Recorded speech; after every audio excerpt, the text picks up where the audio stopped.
سر آپ پشاور میں چترال ڈے میں آپ نے شرکت کی اور اسی دن آپ پھر ڈائریکٹ چترال چلے گئے رات کو. چترال سنو فیسٹیول کارگلشت بھی آپ گئے اور مداگلشت بھی آپ گئے اور مختلف تقریبات میں شرکت کر پورے ایک ہفتہ چترالیوں کے ساتھ آپ نے گزارا. آپ کی کیا تاثرات ہیں چترال کے حوالے سے, چترال میں ٹورزم کے پروموشن کے مستقبل کے حوالے سے اور چترال کی ترقی کے حوالے سے اور چترالیوں کے حوالے سے آپ کے جو تاثرات ہیں وہ اگر ہمارے ساتھ شیئر کریں تو بڑی مہربانی ہوگی. بسم اللہ الرحمن الرحیم. میں آپ کا بڑا مشکور ہوں کہ آپ لوگ تشریف لائے اور مجھے موقع فراہم کیا کہ میں چترال جو ایک یونیک کلچر کے امین ذوق ہیں, wonderful piece of land on earth, وہاں کی جو لینگویجز ہیں, وہاں کی جو کلچر و سویلائزیشن ہے, کھوار کلچر ہے, کیلاش ویلی سویلائزیشن ہے, بہت ہی امپریسو ہے. کیلاش کے بہت معصوم اور پاکستان سے محبت رکھنے والے لوگ ہیں. میں نے آپ کے ون ڈے پشاور میں کلچرل شو, چترال کلچر شو میں شرکت کی.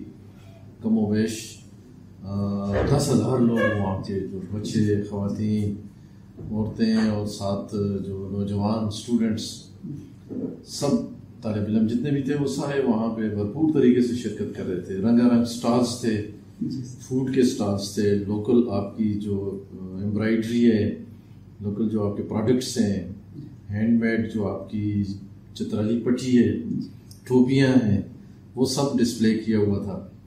تو وہاں کے آپ کے چترال کے جو لوکل لینگویج میں شعراء ہیں, ادیب ہیں, وہ تھے. آپ کے جو بیوروکریٹس ریٹائرڈ ہیں وہ تھے. پولیٹیکل ایلیٹ تھی آپ کی, تو بڑا مزہ آیا. مذہبی اسکالرس تھے آپ کے جو محفل نعت تھی یا قرآن خوانی یا جو یہ جو کھیرت کی کمپٹیشن تھی, اس کا بہت مزہ آیا. تو ایز اے چیف گیسٹ میں نے آپ کے پروگرام میں شرکت کی اور بھرپور میں نے انجوائے کیا. آپ کا اپنا اسپیسیفک میوزک ہے, آپ کے اسپیشل وہ فوڈز ہیں, ان سب کو ہم نے انجوائے کیا. پھر اس کے بعد میں کاکلشت سنو فیسٹیول, اسپورٹس فیسٹیول گیا. وہاں جیپ ریلی تھی, اسکینگ تھی, پیراگلائڈنگ تھی. تو وہاں میوزک اور آپ کا وہ ڈانس اور لوگوں کا جوش و جذبہ وہ میں نے انجوائے کیا. پھر ہم نے 2 دن وہاں گزارے. پھر کاکلشت گئے, وہاں بھی اسی طرح کا وہ کاکلشت میں بھی مڈگلشت گئے. مڈگلشت میں بھی وہ دیکھیں سنو پیکس, کورڈ پیکس تھیں, دیو مالائی چوٹیوں میں خوبصورت ماحول تھا, لوگ اتنے پیارے تھے.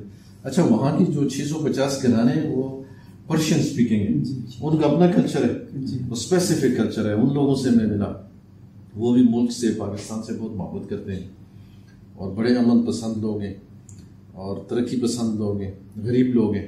لیکن وہاں پہ دیکھیں سوشل کرائم نہیں ہے, مرڈر نہیں ہے, تھیفٹ نہیں ہے, اسٹریٹ کرائم نہیں ہے. اخلاقی جتنی قدریں ہیں وہ ساری وہاں پہ موجود ہیں ان لوگوں میں, اور وہ ان تمام اعلیٰ اقدار کے امین ہیں یہ لوگ. اور میں سمجھتا ہوں کہ چترال آئندہ کے لیے گورنمنٹ وہاں انویسٹمنٹ کرنے جا رہی ہے. چترال بونی مستوج شندور روڈ جو ہے, اس پہ گورنمنٹ 21 ارب روپے کا ایک بڑی سڑک بنا رہی ہے آپ کے لیے.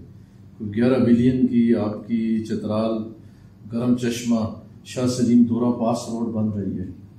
کوئی 4 ارب روپے اور 6 ارب روپے کی آپ کی 43 کلومیٹر کیلاش ویلی کے تینوں ویلیز کے لیے, بمبوریڈ, رمبور اور بریر ویلی کے لیے 43+ کلومیٹر جو سڑک جو ہے اس پہ کام ہم قریب شروع ہونے والا ہے. اور میں سمجھتا ہوں کہ آنے والے 2-4 سالوں میں چترال جو ہے وہ ایک ترقی یافتہ ضلع ہوگا. موجودہ حکومت نے وہاں بڑی انویسٹمنٹ کی ہے. ہمارے صوبائی چیف منسٹر محمود خان صاحب اور ان کے نمائندے جو ہیں, منسٹر جو ہیں, وزیر زادہ, وہاں کی ترقی کے لیے بھرپور دلچسپی رکھتے ہیں اور ہر وقت وہ چترال کے لوگوں کی فلاح و بہبود, ترقی و ترویج کے لیے, ان کی بہتری کے لیے پوری کوششیں کر رہے ہیں. چیف منسٹر صاحب کی اسپیشل مجھے انسٹرکشنز ہیں کہ آپ نے چترال کے عوام کی ہر وقت جتنی خدمت کر سکتے ہیں آپ نے کرنی ہے. بلکہ پوری جو اسٹیٹ مشینری ہے ملکن ڈویژن کی, اس میں چترال کے لوگوں کی فلاح و بہبود کے لیے ہم زیادہ وقت نکالتے ہیں, زیادہ ٹائم نکالتے ہیں. میں خود جاتا ہوں, جتنے بھی آپ کے فنکشنز ہوتے ہیں, جتنے بھی آپ کے کام ہوتے ہیں اس کے لیے. تو اس کے علاوہ آپ لوگ اس ملک کا ایک خوبصورت پارٹ ہیں, اس گلدستے کے، پاکستان کے گلدستے کے خوبصورت پھول ہیں. ہم آپ کے ساتھ ہیں. یہ صوبائی حکومت آپ کے ساتھ ہے. مرکزی حکومت آپ دیکھیں، عمران خان صاحب چترال کی ترقی کے لیے بنفس نفیس انہوں نے، فیڈرل گورنمنٹ نے یہ بڑے بڑے پروجیکٹس جو ہیں آپ کے لیے شروع کیے ہوئے. تو آپ لوگوں کو پاکستان، پورا پاکستان جو ہے آپ کا اپنا ہے، اور آپ پاکستان کی ایک مضبوط ضلع کے امین ہیں، اور آپ کی وجہ سے ایک سافٹ امیج ہماری جو ہے پوری دنیا تک جاتی ہے. وہاں پہ سب سے بڑی بات جو میں سمجھتا ہوں کہ چترال میں مجھے جو پسند آئی وہ سوشل کوہیژن ہے. وہاں پہ سنی برادری بھی ہے، اسماعیلی برادری بھی ہے، کیلاش برادری بھی ہے، اور چھوٹی چھوٹی بہت ساری برادریاں ہیں. ان سب میں آپس میں رشتے ناتے ہیں، ان سب کا آپس میں پیار و محبت ہے. ان سب ایک دوسرے کے ساتھ ایک پلیٹ پہ کھاتے ہیں، ایک دوسرے کے احترام کرتے ہیں، ایک دوسرے کی رسومات میں بھرپور شرکت کرتے ہیں. یہ سوشل کوہیژن اور وہ جو ہم آہنگی ہے اور جو قومی یکجہتی ہے آپ کی، وہ بے مثال ہے. اور اللہ تعالیٰ نے آپ کو خوبصورت وادیوں، پہاڑوں، سرسبز اور بہترین سبزیوں اور میوہ جیسی نعمتوں سے نوازا ہے، جس کے لیے باقی دنیا کے لوگ رش کرتے ہیں. ٹورزم کا بڑا پوٹینشل ہے، اور ٹورزم اس ایریا میں ہوتا ہے جہاں امن ہو، جہاں پہ لوگ کوپریٹو ہوں، ٹورسٹ فرینڈلی ہوں، مہمان نواز ہوں. آپ کی ہاسپٹیلٹی جو ہے نا وہ بڑی امپریسو ہے. تو میں سمجھتا ہوں کہ پوری ڈویژنل انتظامیہ اور صوبائی حکومت اور مرکزی حکومت جو ہے آپ کی سروسز پہ، آپ کی ڈسپوزل، آپ کی اپنی حکومت ہے. آپ ہمارے اپنے لوگ ہیں، ہمارے دست و بازو ہیں.